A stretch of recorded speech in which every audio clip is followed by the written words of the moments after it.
যে হিন্দু মিয়ারাও বাবার বুকের মাঝে লিখে দেয় স্বর্গীয় সত্যেন্দ্র নারায়ণ দাস, শখ আছে জান্নাতে যাওয়ার, কিন্তু হিন্দু কি জান্নাত পাবে?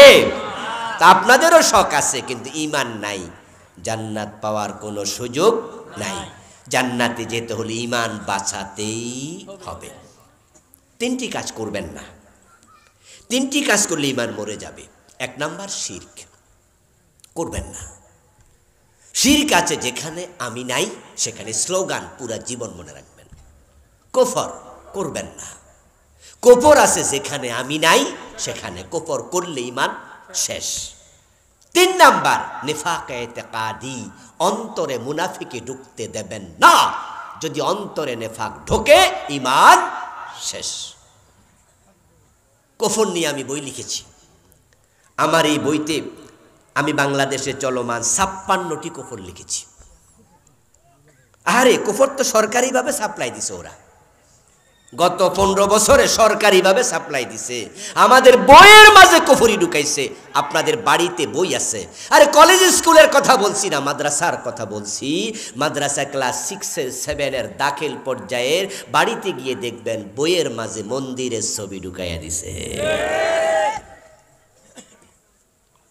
মাদ্রাসার বইতে মন্দিরের ছবি, কোথায় তারা গেছে?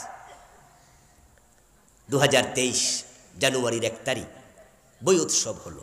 হাতে বই পাওয়ার পরে পত্রপত্রিকায় লেখালেখি শুরু হলো, ফেসবুকে আসলো, বইয়ের মাঝে সার্কেল দিছে, বান্দরের ছবি, বান্দরের ছবি, বান্দরের ছবি, এক পর্যায়ে মানুষের ছবি। সেখানে আবার বুঝাইয়া দিছে যে মানুষ নাকি এক সময় বান্দর ছিল।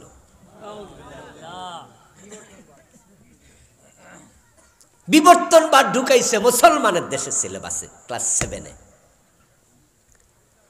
আমার বন্ধু ডারউইন নামে একজন নাস্তিক, সে নাকি গবেষণা করে দেখেছে মানুষ এক সময় বান্দর ছিল।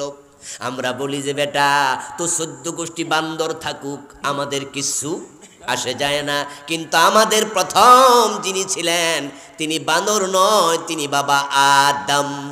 সুবহানাল্লাহ পড়ে।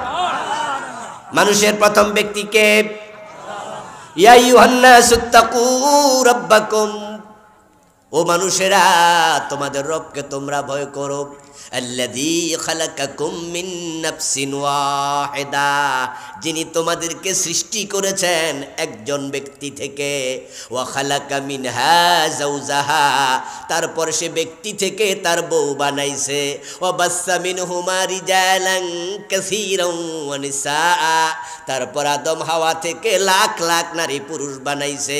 প্রথম ব্যক্তি আদম, তার স্ত্রীর নাম হাওয়া, তার দুজন থেকে আমরা এসেছি। কোরআনে আল্লাহ বলে আমি আদম হাওয়া থেকে মানুষ ছড়াইছি। আর ডারউইন বলে বান্দর থেকে এসেছে। ডারউইনের কথা বিশ্বাস করলে আল্লাহর কথা অস্বীকার করা লাগে, আর আল্লাহর কথা অস্বীকার করলে ঈমান থাকবে নাকি? তারা বইয়ের মাঝে ঢুকাই দিল। আমরা যখন 2023 বই পেয়ে দেখলাম বিবর্তনবাদ ঢুকাইছে। এই বিবর্তনবাদ আমরা আলেম ওলামারা 2023 জানছি ব্যাপারটা তা না। আমি তো ইউনিভার্সিটিতে পিএইচডি করা লোক, শুধু তো মাদ্রাসার লাইনে হাঁটছি তা তো না। এই জন্য এগুলো বিবর্তনবাদ নিয়ে তো আমরা আরো 20-30 বছর আগ থেকেই জানি, কিন্তু আমরা কথা বলিনি। কেন কথা বলিনি? এর কারণ হিন্দুরা দুর্গারে মা বলে, এটা তাদের ব্যাপার, বলুক, আমি তো আর বলি না। খ্রিস্টানরা নবী ঈসাকে আল্লাহর ছেলে বলে, এটা তাদের ব্যাপার, আমি তো আর বলি না। ঠিক ডারউইন বলছে তার পূর্বপুরুষ মানুষ হিসাবে বান্দর ছিল, এটা এর ব্যাপার, আমি তো আর বলি না। ডারউইন একটা বলছে, খ্রিস্টান একটা বলছে, হিন্দুরটা বলেছে, আমরা মাথা ঘামাইনি। কিন্তু যখন ডারউইনের বিবর্তনবাদ, এই কুফরি মতবাদ আমাদের সিলেবাসে ঢুকেছে, এখন আর চুপ থাকা যায় না, বিরোধিতা করতেই হবে, না আমাদের বাচ্চাগুলো কাফের মুশরিক হয়ে যাবে।